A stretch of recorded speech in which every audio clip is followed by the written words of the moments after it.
Bună dragilor și bine ați venit la o nouă citire. De această dată vă invit la o citire generală, iar dacă ai intrat pe acest videoclip, înseamnă că ai aici cu siguranță un mesaj pentru sufletul tău. Hai să vedem despre ce este vorba.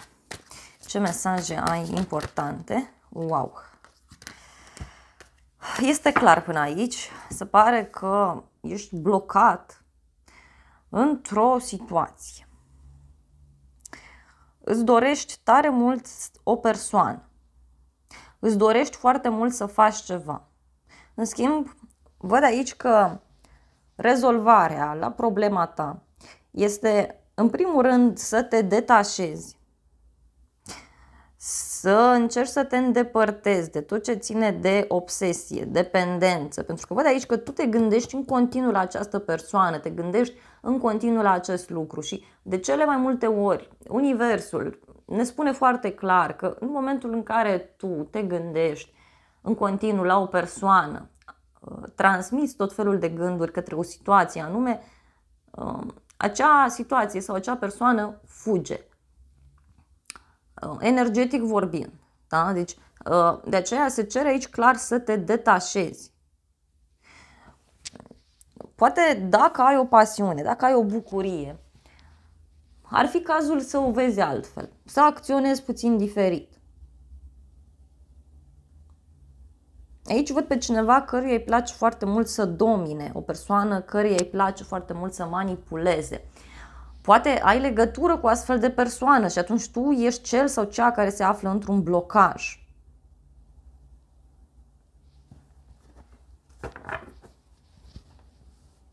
Reușește aici foarte clar, printr-o persoană apropiată ție, să reziști. Pentru că ești ca într-o perioadă de sacrificiu.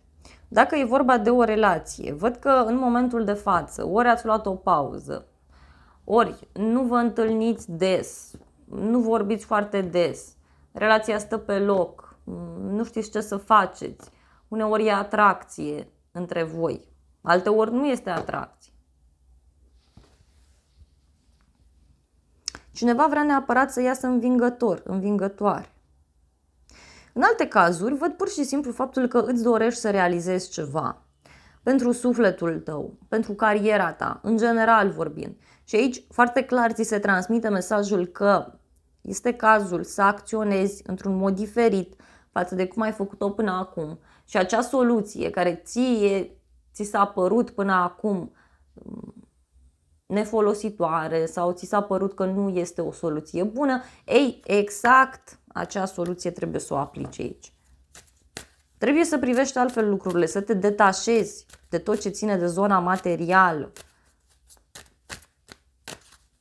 Cineva trece printr-o perioadă de sacrificiu, văd aici. Dacă ai o problemă de sănătate, atenție pe dependențe, atenție pe excese, atenție pe situații toxice, în general vorbind. Chiar și, știu eu, soluții toxice sau un exces pe care îl poți face de un aliment. Hai să vedem mai departe următoarele mesaje pentru tine. Uite, și văd clar multă teamă. Da? Multă teamă pe care o ai aici în legătură cu un nou început, în legătură cu un teren necunoscut, cu o persoană nouă. Vrei să faci ceva, e ca o nebunie, dar parcă ți este teamă. Tu în momentul de față, tu ai soluția în mintea ta la această problemă, doar că ți este teamă să o pui în aplicare. Stai și te sfătuiești cu o persoană care este la fel de temătoare ca tine, care este la fel de obosită. Sfatul aici este să încerci să te odihnești, să te detașezi, să te eliberezi de situația în care te afli.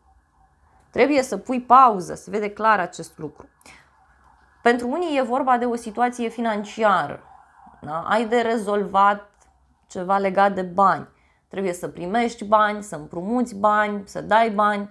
Pentru alții e vorba de un cadou pentru sufletul vostru. Da?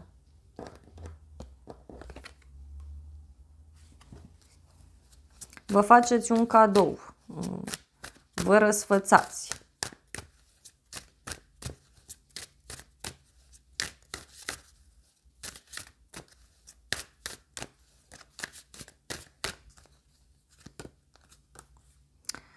Și uite, acest nou început, să știi că este foarte stabil, este foarte frumos. Vei avea aici tot ceea ce îți trebuie. Dacă e vorba de faptul că ești o persoană singură, căreia este teamă să abordeze pe cineva sau poate ești o persoană singură tocmai pentru faptul că nu te exteriorizezi, nu spui ce-ți dorești, nu-ți lași pasiunea ta, emoțiile tale să iasă la iveală. Se ceră să fii mai autentic, mai autentică, mai sinceră cu tine, mai sinceră cu ceilalți. Foarte clar. Și uite că apare o nouă persoană, chiar atunci când te temi mai puțin.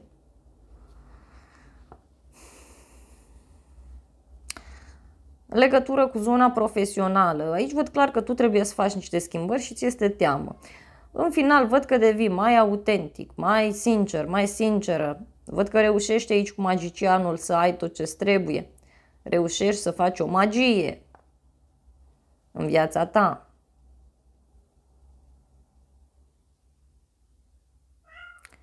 Pe zona profesională, văd că în următoarea perioadă o să ai multe activități de făcut. O să fii foarte prins sau foarte prinsă în mai multe locuri. Dar o să-ți placă. Da? Unii văd că o să lucrați cu mâinile. Da? Și e clar că e vorba de ceva important. Poate chiar ai de negociat ceva. Da? Ai de semnat un contract. Văd aici un bărbat care se ocupă cu zona afacerilor. Poate chiar să fie vorba de o persoană foarte sigură pe ea. O persoană care este pasională și care, uite, te poate ajuta, te poate ghida în ceva legat de banii tăi. Alții, dacă aveți o pasiune și vreți să o puneți în practică, vedeți că e bine, vă puteți face și o mică, mare afacere din așa ceva și chiar puteți să câștigați destul de bine. Deci un ajutor foarte important din partea unui bărbat, văd aici foarte clar pentru tine. Hai să vedem mai departe. Wow! Să știi că ai intrat pe acest videoclip chiar cu un rost, pentru că ai foarte multe arcane majore. Și aici clar ți se transmite faptul că tu te afli într-o perioadă de destin. O legătură foarte puternică văd aici cu o femeie. Atenție la sfaturile unor femei din familie sau atenție la sfaturile unor femei care nu au toate informațiile în legătură cu relația ta, în legătură cu situația ta profesională și care te sfătuiesc doar de dragul de a o face și mai mult te determină să fii confuz sau confuză. Îți provoacă tot felul de iluzii. Foarte multă teamă văd aici, foarte multă teamă. Cum poți să sublimezi? Adică îți poți asculta intuiția, uite aici. Deci să-ți asculți intuiția foarte mult. Că foarte rapid va trebui să iei o decizie care o să-ți schimbe viața radical. O decizie legată, uite, de acest nou început. O să-ți fie teamă, normal, că nu o să știi ce te așteaptă. Dacă ești într-o relație, vezi că nu mai durează mult și lucrurile se clarifică. Da? Uite, e vorba de un final, iarăși, deci se închide ceva. Să vedem mai departe.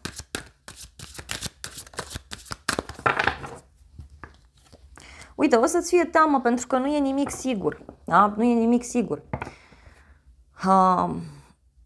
Pe de o parte lucrurile sunt bune, pe de altă parte nu sunt bune. Văd foarte multă oboseală pentru că te împarți într-un mod egal între familie și locul de muncă, persoana iubită și viața ta profesională. Parcă nici n-ai o siguranță aici foarte mare din acest punct de vedere. Și uite, apare acest final, 8 de cupe. Tu te eliberezi, uite, deci lași blocajul ăsta în urmă. Dar o să fie totul ca o nebunie. Și prin a acționa într-un mod diferit față de cum ai făcut-o până acum.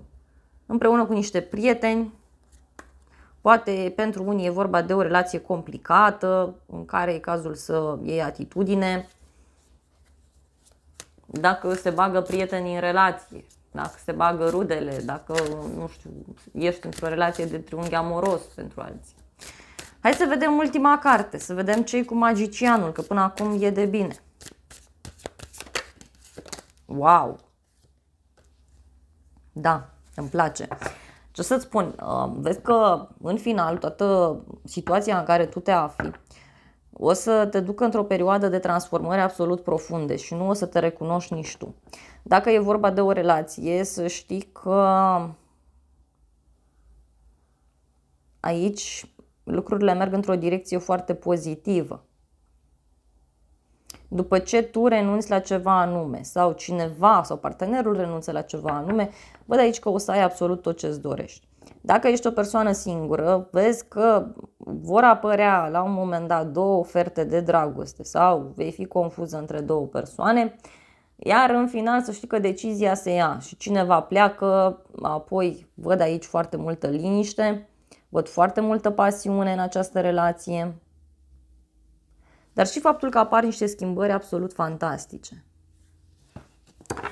Bun, hai să vedem și zodiile implicate. Dar înainte de asta mai am un mesaj. Cei care aveți probleme profesionale, vedeți că ori vă schimbați domeniul radical, ori se întâmplă niște schimbări extraordinar de mari, dar în timp, nu în următoarele zile.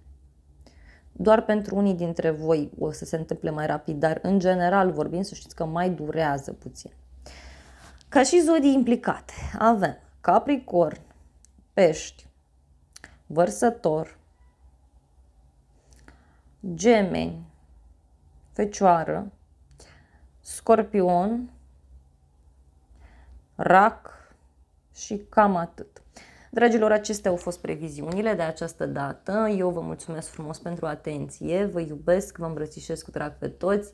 Vă doresc să aveți parte de o zi sau de o seară cât mai frumoasă și să ne revedem cu bine și la o altă citire. Nu uitați să vă abonați, apăsați clopoțelul, apăsați butonul de like și vă aștept cu drag și data viitoare.